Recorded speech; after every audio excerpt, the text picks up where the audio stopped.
Bonjour Bastien Lachaud. Bonjour. Merci d'être avec nous ce matin. On parlait de la Nouvelle-Calédonie dans le journal de 7h30. Et vous, Bastien Lachaud, vous représentiez la France insoumise hier soir à la réunion autour de Gabriel Attal, consacrée donc à la Nouvelle-Calédonie. Est-ce qu'on se dirige vers un report du vote du Congrès sur l'élargissement de ce corps électoral, cette fameuse disposition qui a déclenché les violences il y a quelques jours? Est-ce que c'est le scénario vers lequel on se dirige après votre réunion chez Gabriel Attal? Je l'espère.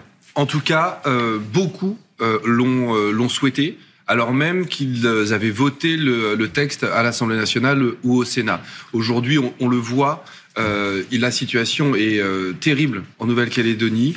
L'État a une part de responsabilité essentielle, car c'est lui qui a voulu passer en force. Et aujourd'hui, c'est à lui de faire le geste politique qui permettrait d'aller vers l'apaisement. Et ce geste, ça commence par ou le report du Congrès ou le retrait du texte. Est-ce que vous êtes favorable à la nomination d'un médiateur? On parle notamment de l'ancien Premier ministre Édouard Philippe qui pourrait être envoyé sur place. Est-ce que ce serait une bonne chose? Aujourd'hui, il faut envoyer une mission de dialogue.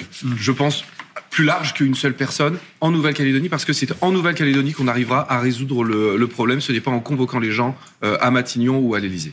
Vous avez évoqué hier, je cite votre réaction, les pratiques d'un État colonial. Mais en quoi est-ce colonial d'agir ainsi lorsque 3 référendums, alors je sais que le dernier est contesté parce que les personnes qui défendent l'indépendance n'y ont pas participé, l'ont boycotté, mais tout de même, il y a eu des référendums qui ont acté le maintien dans la République française. Est-ce qu'il ne faut pas en tenir compte? Est-ce qu'il faut les balayer d'un revers de main, ces référendums? Non, il ne faut pas les balayer d'un revers de main. Il faut déjà acter que le 3e ne peut pas être reconnu. Il y en a eu 2 avant. Il y en a eu 2 avant. Mais les accords de Nouméa le disent, prévoient justement le cas où ces référendums sont négatifs. Les accords de Nouméa disent, si les accords sont négatifs, les parties prenantes se réunissent localement pour trouver un nouvel accord. Et tant que cet accord n'a pas été trouvé, ce sont les accords de Nouméa qui demeurent. Et le gel du corps électoral... Les accords de Nouméa de 1998, on le rappelle.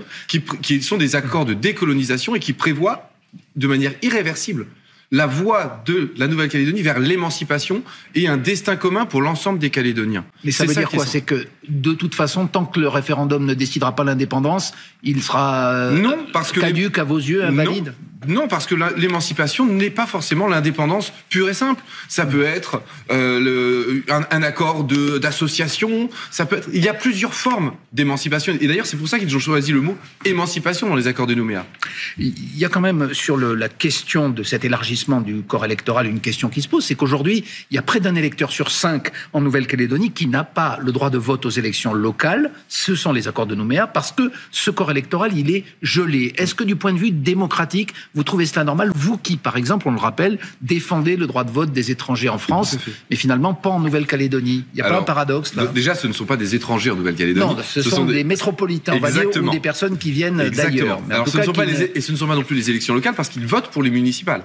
C'est vraiment pour les élections provinciales qui permettent de nommer le gouvernement. Pourquoi n'aurait-il pas le droit de vote? Parce qu'il y a une situation coloniale en Nouvelle-Calédonie. Parce qu'il y a un peuple premier, les Kanaks, qui ont été reconnus par l'ONU, mais aussi par les citoyens français qui ont voté par référendum les accords de Matignon en 88, qui ont reconnu ce fait colonial et cette existence d'un peuple premier. Et donc, il y a une responsabilité particulière et une situation particulière en Nouvelle-Calédonie. Vous savez, il y reste 17 territoires dans le monde à décoloniser sur les listes de l'ONU.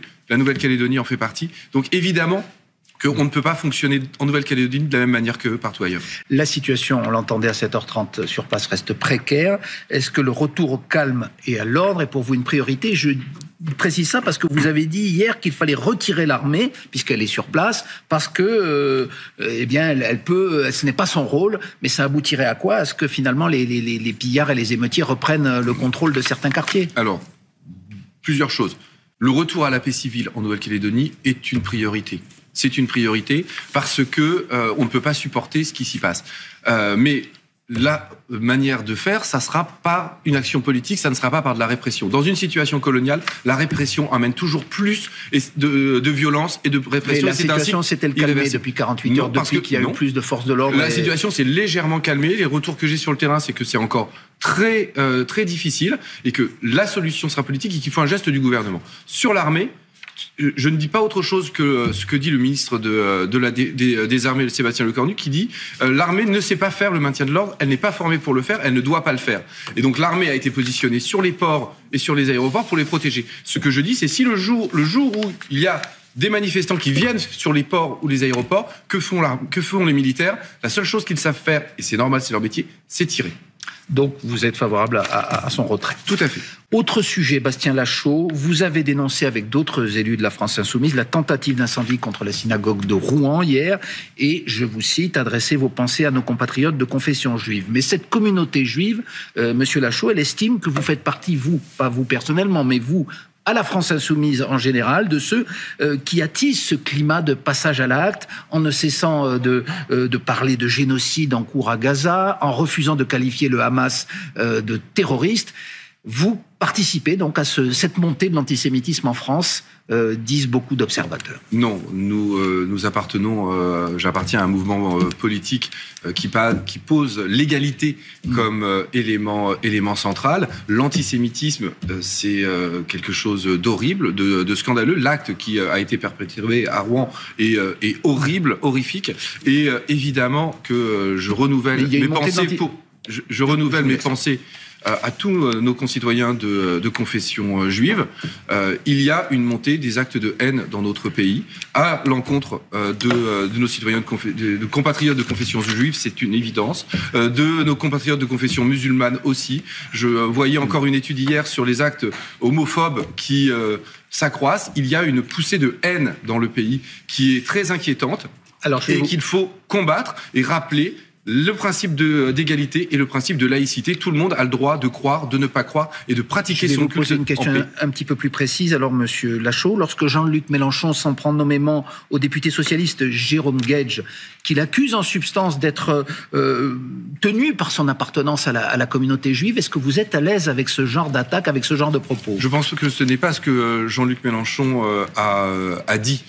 Jean-Luc Mélenchon est un universaliste qui ne trie pas les gens par leur race, leur origine. Alors je vais vous citer l'extrait où il a parlé de Yael Braun-Pivet qui est allé camper en Israël. Est-ce que ce n'était pas une phrase qu'il aurait pu choisir différemment selon vous, par exemple? Non, moi je pense qu'il n'y a pas dans un climat qui génère un antisémitisme montant en France, selon vous? Absolument pas. Aujourd'hui, il y a un génocide en cours à Gaza, mais qui concerne les Israéliens, et il n'y a pas d'amalgame à faire entre les citoyens de confession juive en France et les Israéliens. Mais vous voyez bien même que le mot de génocide est contesté lui-même, puisque justement le génocide, il a frappé les Juifs pendant la Seconde Guerre mondiale. Il a frappé les Juifs, et la Shoah est un traumatisme absolu. Et vous la comparez à ce qui se passe à Gaza? Ce n'est pas la question de... Bien sûr, non, je ne compare pas la Shoah à ce qui se passe à Gaza. Je pense qu'aujourd'hui, c'est la Cour internationale de justice qui dit qu'il y a un risque génocidaire et que Israël n'a pas pris les mesures pour en arrêter. Donc ce n'est pas moi qui parle de génocide, ce sont les instances internationales de risque génocidaire, et c'était il y a quelques mois, et Israël n'a pas pris les mesures que la Cour internationale de justice lui demandait de prendre pour prévenir ce génocide. Donc la situation s'est empirée. Et il y a eu un génocide au Rwanda, il y a eu un génocide en Arménie, qui sont des drames absolus qu'il faut condamner. Et donc aujourd'hui, le génocide est est un concept de droit, et c'est la Cour internationale de justice qui en a parlé la première. Vous l'avez dit, qui parle effectivement de risque génocidaire. Je vous remercie, Bastien Lachaud, et c'est la suite de Télématin. Merci beaucoup. Bonne journée. Merci à tous les deux. Merci à Annick Motin qui a traduit cette interview en langue des signes. Merci beaucoup. Allez, Isabelle, bonjour. On n'a pas dit bonjour encore. Bonjour Isabelle.